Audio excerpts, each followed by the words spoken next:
रात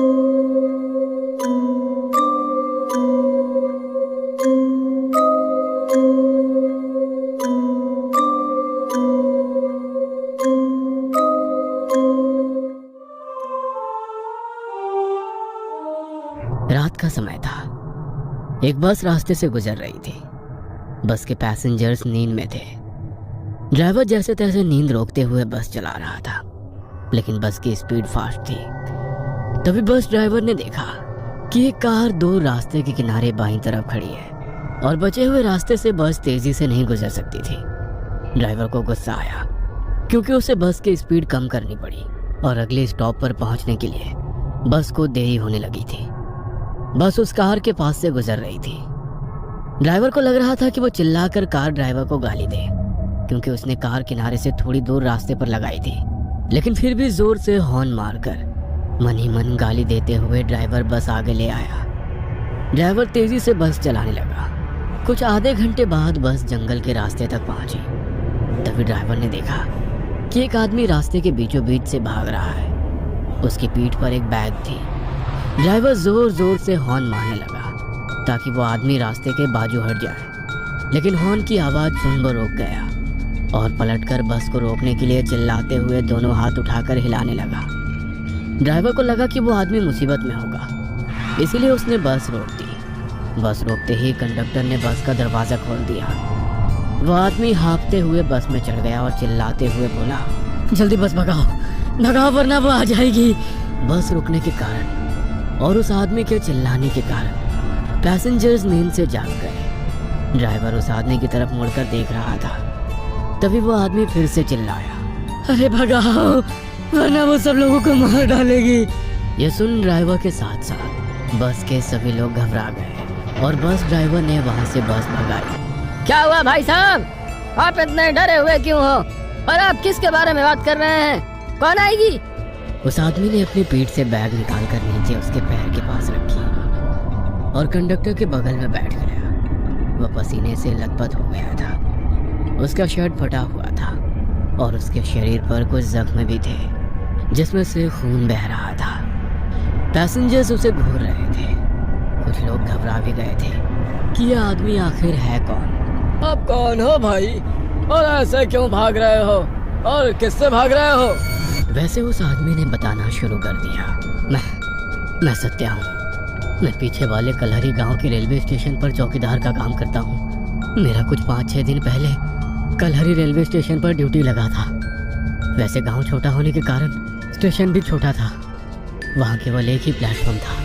वहाँ के लोग रेलवे का कुछ बहुत कम ही इस्तेमाल करते थे, क्योंकि एक ट्रेन रात में 2 बजे आती है जो सीधे सोलापुर से होकर कन्याकुमारी की तरफ जाती है और फिर वही ट्रेन दूसरे दिन सुबह 4 बजे वापस मुंबई की तरफ जाती है। दिन में बस 10-12 और कभी कभी तो 2-4 और कभी कभी तो रेलवे स्टेशन पर कोई पैसेंजर आता भी नहीं है। मैं वहाँ जाकर बहुत खुश था, क्योंकि पार्किंग में कभी कभार गाड़ियाँ रुकती थी।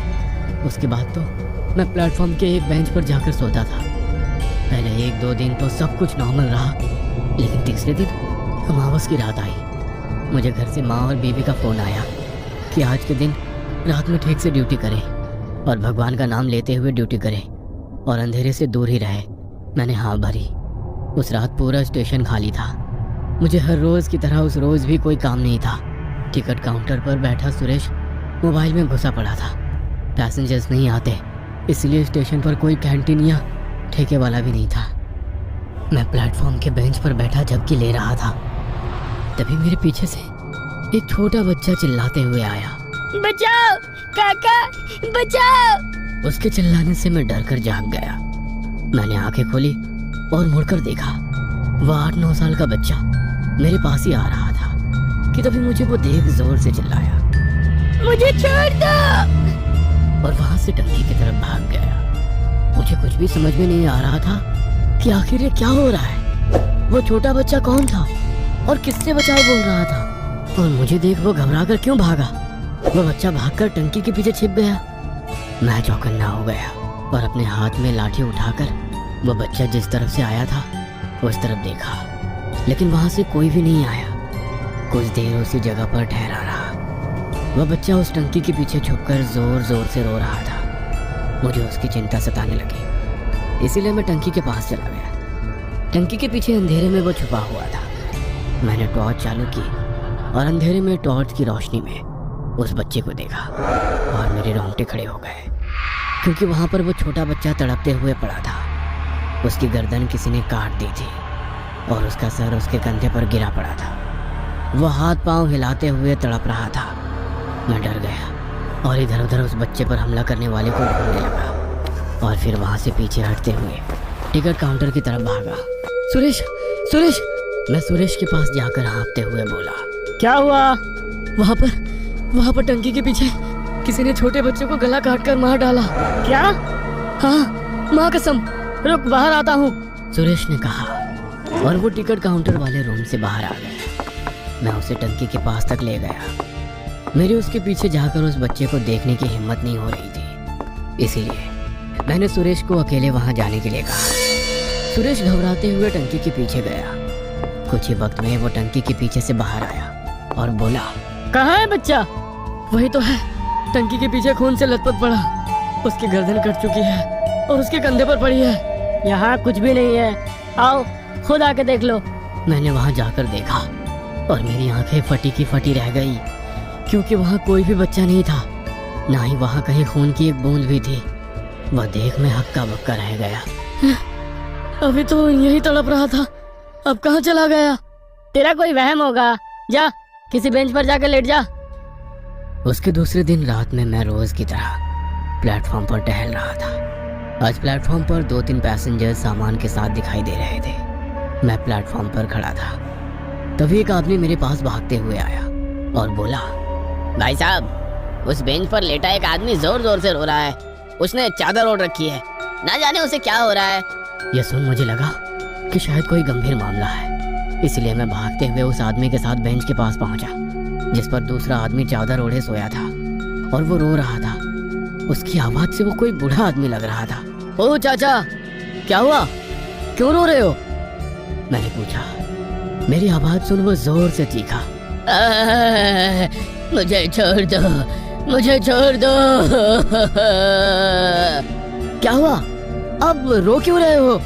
मैंने पूछा, लेकिन वो केवल एक ही बात दोहरा रहा था, मुझे छोड़ दो, मुझे छोड़ दो। उसके ऐसे बर्ताव से मैं थोड़ा घबरा गया था। भाई साहब, आप चादर खींच के देखो, तभी पता चलेगा कि आखिर इसके साथ क्या हो रहा है। मेरे पास खड़े उस आदमी ने मुझसे कहा और फिर मैंने बेंच पर लेटे शख्स की ओढ़ी हुई चादर खींची और मेरी आंखें फटी की फटी रह गई। मेरे रोंगटे खड़े हो गए, क्योंकि बेंच पर एक बूढ़े आदमी का सर कटा शरीर था और बेंच पर खून फैला हुआ था।